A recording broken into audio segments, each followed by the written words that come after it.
You don't lose your edge in your 50s. You don't get too old to start a business. Here's the truth. The same things we think disqualify us, imposter syndrome, menopause, and money fears, are the exact same things that can fuel a second act business that works. In this video, I'm going to tell you why menopause doesn't have to be the end of your energy or your confidence, how you can kick imposter syndrome in creative ways to keep the money flowing. So my name is Daisy Jones Brown. I'm a retired federal leader, an Air Force veteran, and a business coach for federal women transitioning into entrepreneurship.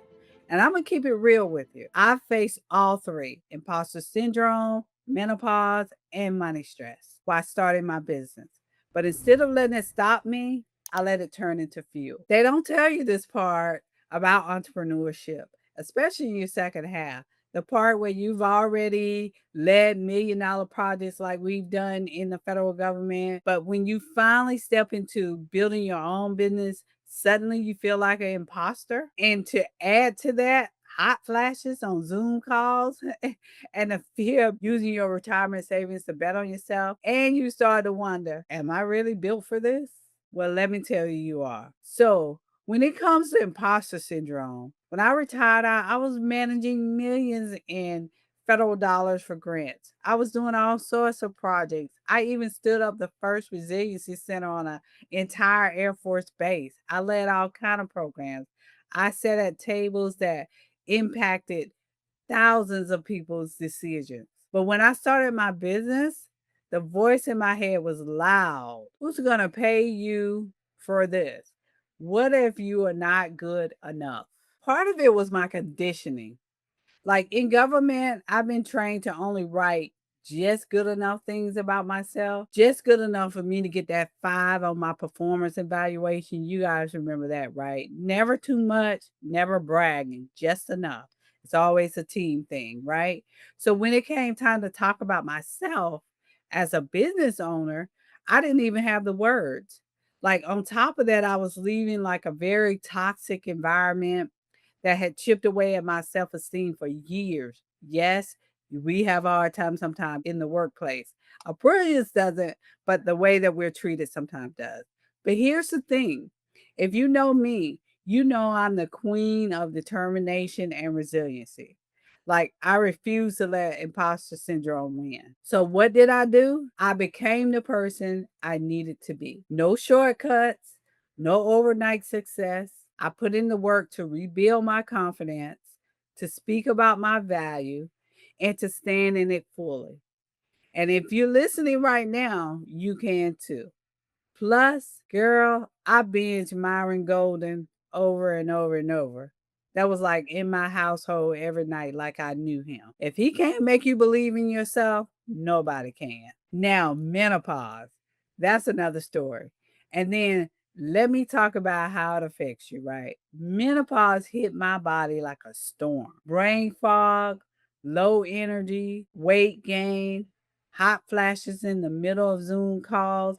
I can remember even being at a conference, having the opportunity to talk to someone that I really wanted to impress and really wanted to talk to that was super important. And guess what happened? A hot flash. I started sweating like a pig right there in the middle of it.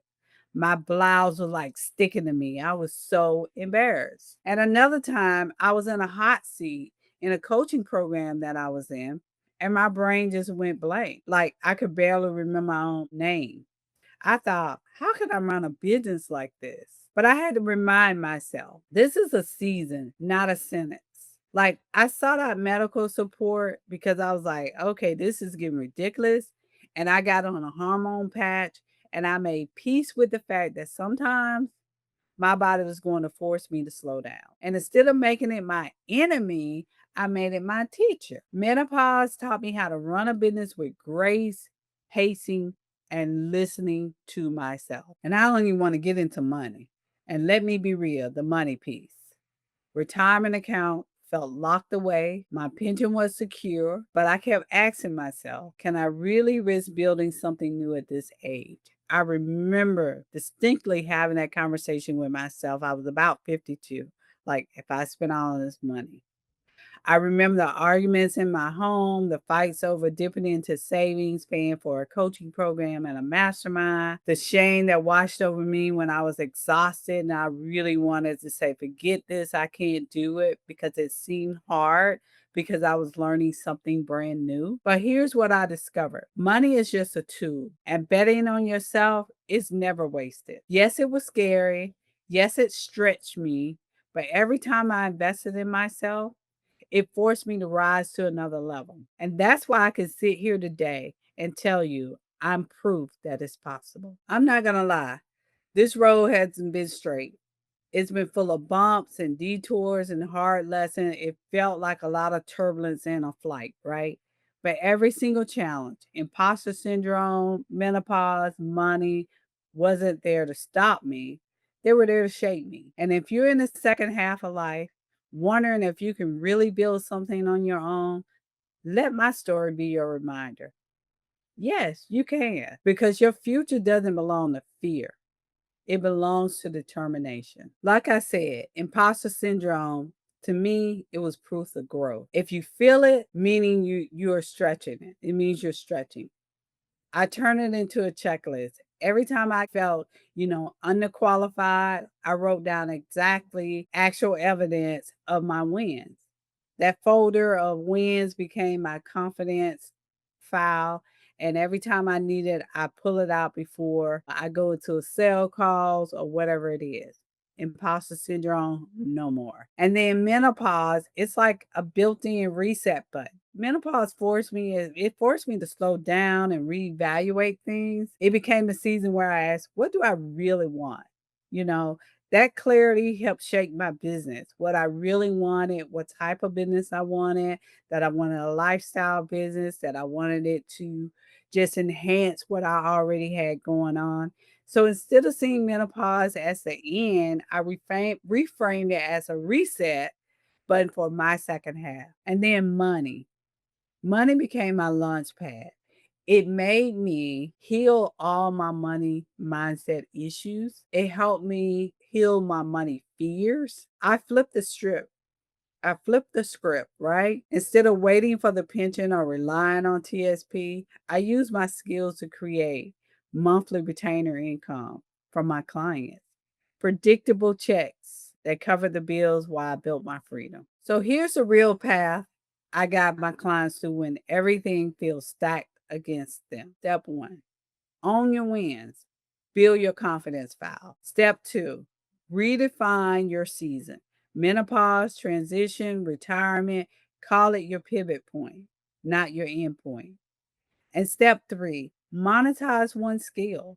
Package it as a monthly retainer or service. Don't overcomplicate it. That's it. 3 steps, no perfect plan, no giant following. Just start. If this resonated with you and you want to work alongside other women who are going through exactly what you're going through, join my Federal Women in Business group.